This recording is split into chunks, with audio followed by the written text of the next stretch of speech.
পানি আর পানি। এই হচ্ছে কাপ্তাই লেক। চারপাশে পানি, জায়গায় জায়গায় সুন্দর সুন্দর পাহাড়, বড় বড় উঁচু উঁচু পাহাড়।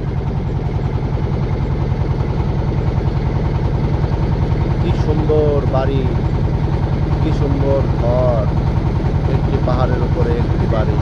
কাঠের